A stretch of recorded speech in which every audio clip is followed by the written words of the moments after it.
Hey, good morning, everyone. I'm really glad to be here with you today. I'm the Program Director of the International Centre for Policy Advocacy. Today, I'm going to talk a little bit more about this idea of reframing or narrative change work. So the short session aims to build insight into effective ways to engage middle audiences in the migration debate, and I'll explain what I mean by that, middle audiences, and provide space for participants to consider the challenges/suitability of this campaigning approach for their work. Okay, 4 parts. We're going to start by understanding the challenges, and we're going to talk a little bit about this idea of frames and framing, a bit from a theoretical perspective, but also in terms of your own experiences, so that you can share challenges with me. Then we're going to talk about effective responses. One in the two there, we're going to talk about a process that we ran called the Narrative Change Lab to try and build capacity around effective responses. Then second, I'm going to talk you through a campaign case.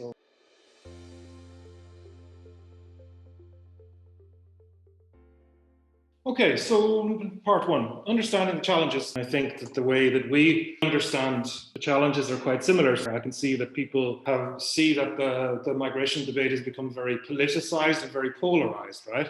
Where actually you have a lot of negativity, you have people talk about loss of jobs there, the so-called deprivation frame is really prevalent. And the way that we have seen it, and I think it kind of aligns with the thinking that you have there, is this polarization of the debate is a big issue on a certain level here. In our view, yeah, we do have these far-right groups, but for us, the real danger is the kind of more populist narratives being mainstreamed. And what I mean by that is it's when middle ground social democrats and Christian Democrats are saying what they're saying about migration and also not saying what they need to say when the things come up, right? And I think that this idea of the space around this issue is very important here. And that's the work that I think yeah, one of the reasons we got involved here, as I mentioned, political debate, setting this mid-ground policy space here, where we really don't have that kind of progressive or liberal or human rights agenda has come under attack. And I think this is the challenge. So we have populists, like in a general sense, oftentimes setting the agenda, and you have at least in our experience, you have a lot of progressives, getting stuck in countering negative narratives. So, and my issue here is not necessarily, it's not about that. I'm sure you've heard about people like George Lakoff and things over the last while. It's the key question here is who's setting the agenda, right? And in a way, even when we're just negating, we're just getting involved in a kind of negative part of this. I think you've probably heard this, this is an old story already, that leading, and this is a key part of this, I would say, here, leading with facts and rights only, not working so much in such an emotional debate. Now, let me be clear here. Sometimes when we talk about narrative change, people think, reduce it to this idea of don't talk about facts and rights. But for me, it's not that question. It's when and how to use them, right? It's that we need to be more emotionally smart in how we engage public audiences to get to those debates. So I don't think there's still space for this. Sometimes oftentimes progressives, what we try to do is we try to explain to people what the situation is and educate them on a certain level. But because of this sort of emotional tension in the debate, oftentimes it doesn't come across well. And to a certain extent, if you think about this idea of how any humans interact, if somebody, if you think about going into a debate where you're going to tell people, I'm telling you you're wrong, and I'm going to explain to you why you're wrong, and at the end of it, you're going to agree with me, and you're going to be right. Well, that's not really how humans work so much, okay? So this is why we need to be a bit more emotionally smart in what we're thinking of doing. The last point I would make here is sometimes this whole narrative thing, it's not about magic words, it's not about only finding the narrative space that works. Obviously, the key issue here for any organization is that it also has to be honest to you, right? Your organization, your ideals. You have to find a space where you're comfortable talking about these kinds of things here. And also as well, it's going to take a lot to push back on this particular. For me, one of the key challenges for us is trying to understand why particular stories around migration or other issues in a way why people get so attached to them in a certain.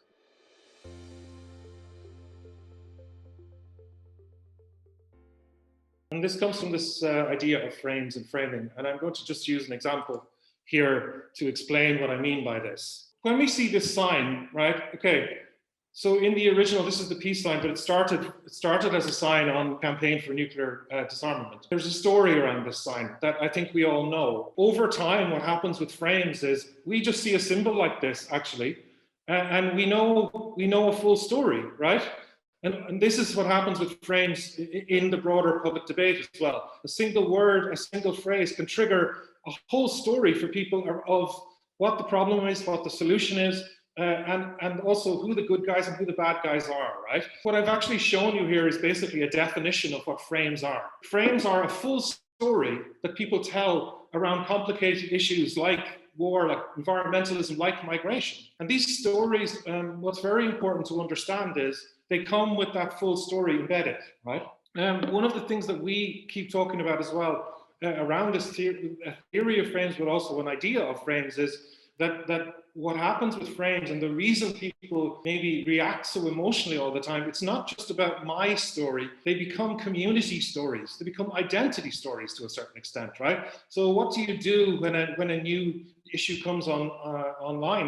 What do? Everyone does this. You go on social media, you talk to your friends, you talk to your family, and over time you look at something, and so maybe somebody influential that you take on the story. Then over time, it's the story of your group, it's the story of your community, it's the story of your political brethren over time. And when you the best word for this is digest it, it's your common sense. So if we go back to those ideas of when people get so attached, there's a social aspect to this, right? This is the reason I think that they react so emotionally when we try to engage them on this level. And this is also a reason why we need to be very, very sensitive to, it doesn't mean we don't have to have the difficult conversations. We have to understand why the emotion is there. And that's a key part of this. So let me move on here. So for me, this whole notion of look, oftentimes it's often more important what you trigger than what you say, meaning that it sets off a whole, like particular stories, images, or phrases will set off in people a whole story in their mind, right? And my favorite phrase here is that oftentimes is this idea of frames as cultural acupuncture. So think about that as an idea, meaning that, so like acupuncture, what they're doing is they're trying to put a pin in the nervous system of something where you immediately react, right? It sets off a whole series of things in your brain. And actually, I think this is one of the things that we haven't really been considering in the work that we've been doing. We think that it's a rational game. Why aren't people willing to engage in what we're doing? Well, actually, it's because they really become attached to these kinds of stories. I was going to give you an actual migration example around frame. So David Cameron used this phrase about the Calais camp in 2015. And he used this word. He spoke about this idea of a swarm of people coming across the Mediterranean, seeking a better life. So let's even focus on this word.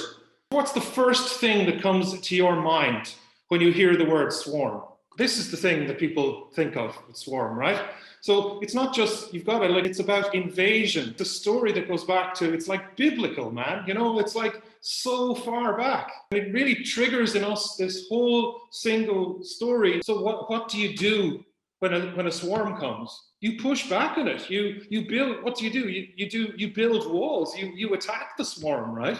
So the word in and of itself. So what I did was I collected pictures that were in the kind of mid-ground newspapers in the UK around this time, right? So these were the pictures around Calais.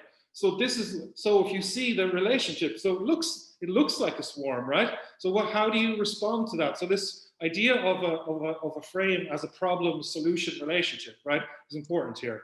So this is the kind of chaos that chaotic kinds of pictures here. And how do you do it? How do you respond to it? You send in the military. You build walls, right? Let me be clear. I'm not saying that this one phrase in and of itself sets up all of these policy responses, but there are certain triggers that are very important to realize, and an emotional attachment to these triggers that I think if we are to understand what the challenge is and make a decision to respond to that challenge, we need to be also really clear about an idea of what's actually facing us in this regard. And I think it's this balance of, as I say, it's of trying to think about how do we change this dynamic and open a space for us to have a different kind of debate. Hopefully this sets up an idea for you of the emotionally smart responses, but recognizing why things have become, to a certain extent, more so polarized and emotional in some ways. What we did was, start of the work that we were doing, we actually did a social media analysis of the German debate in 2015, and actually we're just about to update this. So one of the things we tried to do was actually look at,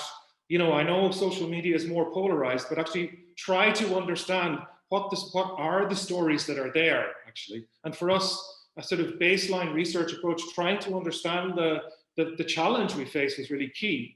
One of the reasons we tried to do this map was to show people that what are the triggers and the frames that are out there in front of them, and secondly then, how do we deal with this? And secondly as well, it gives you an idea of how you can possibly trigger things you don't want to trigger. These ideas of frames and framing are really quite well established, but people in different fields ask very different questions, right? So in political communication and in putting together our toolkit, we tried to look across everything from, I think you've probably heard about behavioral economists and cognitive linguists like Lakoff, and there's a lot of ideas around how to actually deal with these issues.